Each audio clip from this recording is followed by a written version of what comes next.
friends. All right, Betty Smoot Madison here with 31 Days to Wise. We are on day 21. 21. And the message for today is wise leadership.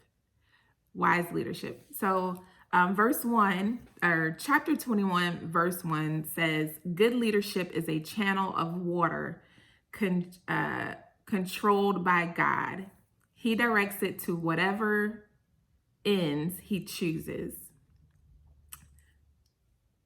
Good leadership is a channel of water controlled by God. Another version says a king's heart or a leader's heart and motives are in the hands of God.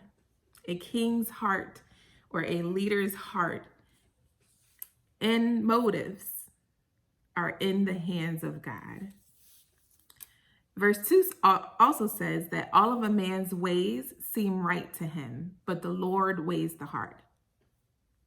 So even with our best intentions, even with our best of intentions, we can sometimes get it wrong.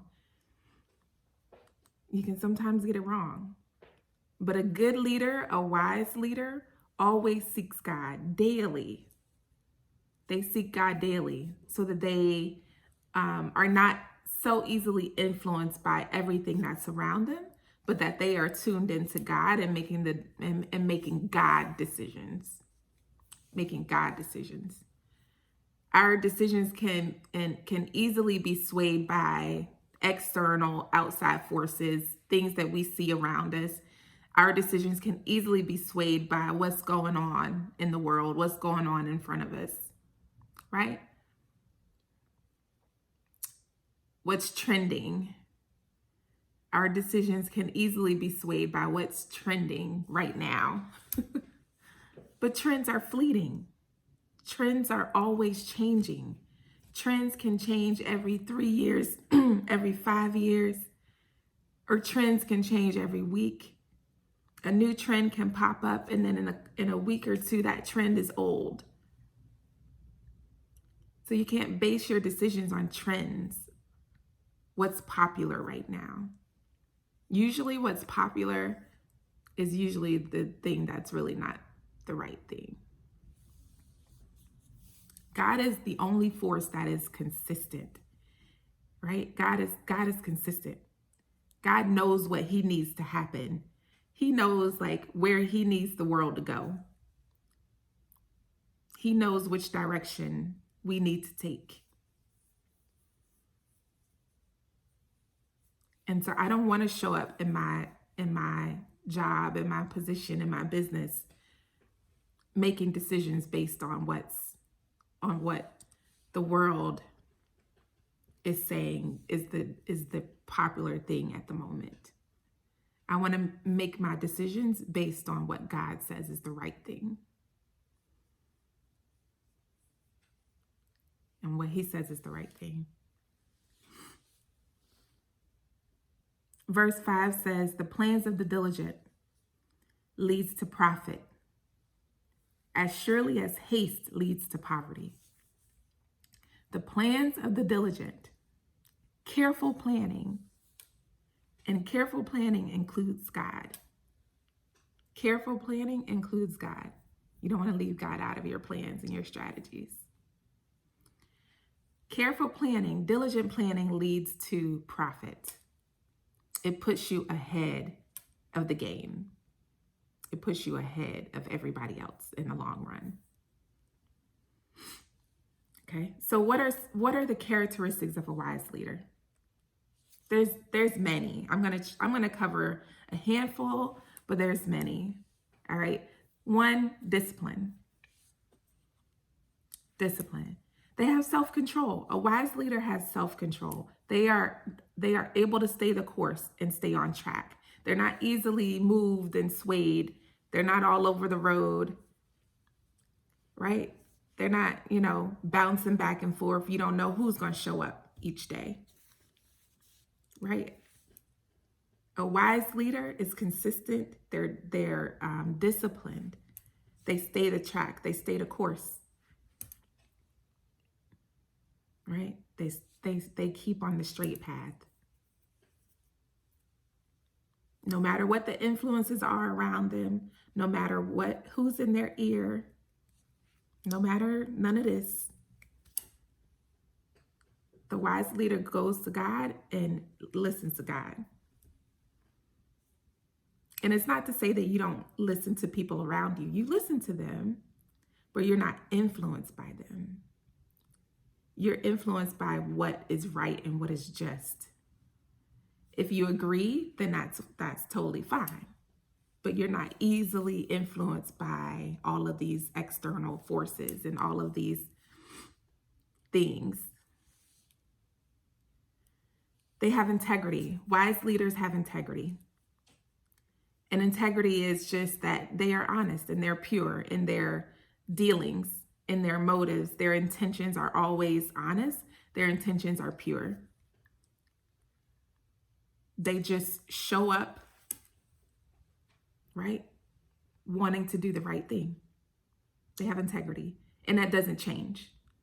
That doesn't change whether there is something that's trying to lure them, off to the side.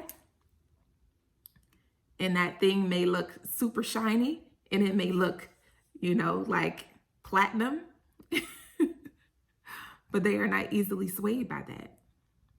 Wise leaders have integrity. They uphold the right thing. The right thing. Vision.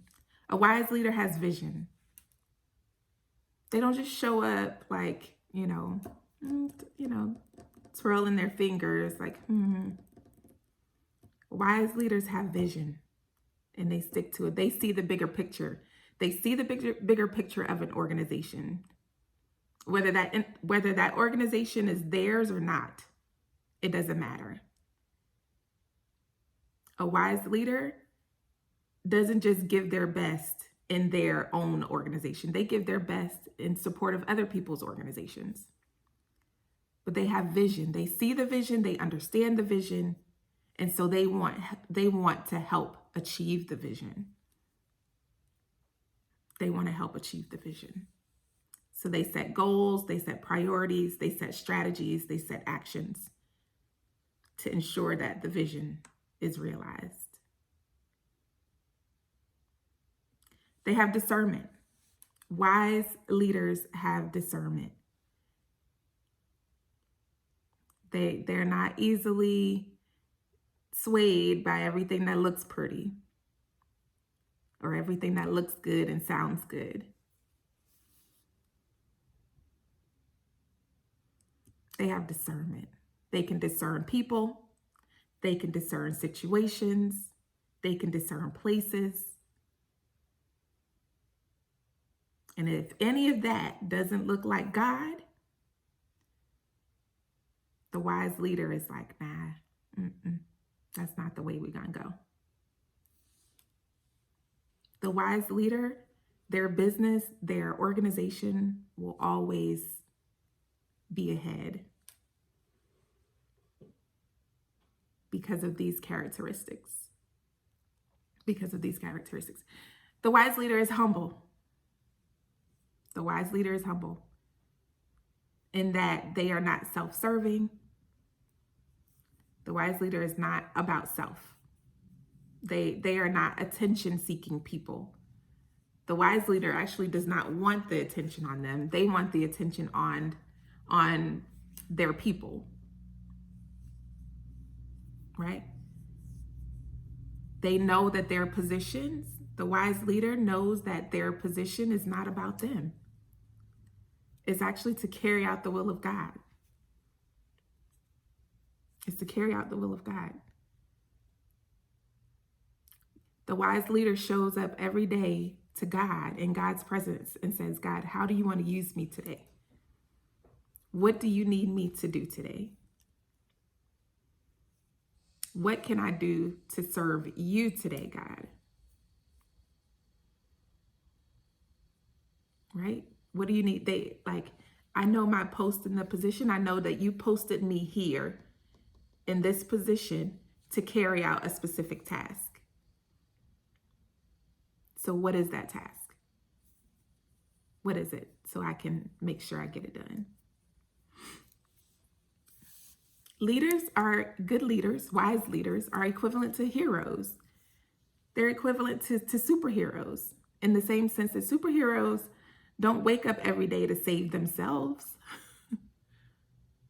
Superheroes don't make it about themselves, right? Superheroes, you won't even know most times. Their identity is often incognito. You won't even know that they're a superhero. They're everyday people. But they know that their job is to save other people. And that's how leaders have to show up every day. I'm just, as a leader, I'm just an everyday person. I'm a normal person, but God placed me in this position as a leader to help other people, to save my city,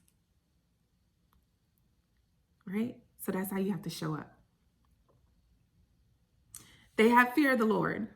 That's a key part of wisdom. We talked about that when we on the first day 1, about embracing wisdom. And what are the keys to wisdom? Fear of the Lord. And again, that's just saying that there is someone bigger than me.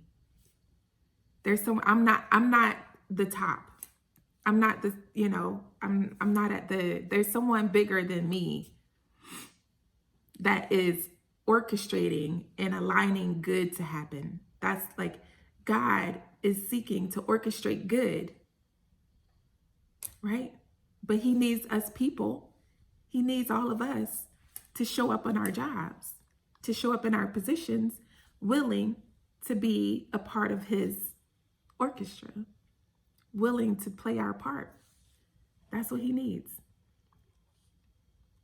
As leaders, we have a hand in that. We have a hand in orchestrating God's will. So if we're not playing our part, then there's a lot that's not getting done in God's will. So those are just some key characteristics. There's many more, but those are just a few. So wise leadership, that's our message. If you are in a position of leadership, I hope that you are seeking and carrying out wisdom every single day. And it's never too late to start. If you are seeking to be in leadership, there's a lot of great books out there that you can read to help you to start framing your mindset as a wise leader. One in particular that I do want to highlight is called Heroes Wanted by Rodney Bullard. Heroes Wanted by Rodney Bullard. All right, and there's Rodney. And so basically, he's the Vice President of Community Affairs at Chick-fil-A. Vice President of Community Affairs at Chick-fil-A. He's based here in Atlanta, but his book expresses how we could create life change simply through compassion, showing up every day with compassion, courage, brave decision-making, and just being our authentic selves. Showing up every day with compassion, courage, brave decision-making, and being our authentic selves, that we can create life change. Everyday heroes. Leaders are just everyday heroes. All right. So yeah, go out and get this book, Heroes Wanted by Rodney Bullard. It is a good one to start with. All right, so that's our message for today, y'all. Day 21, Wise Leadership. Hope you've enjoyed it. I will see you guys back here tomorrow. Bye.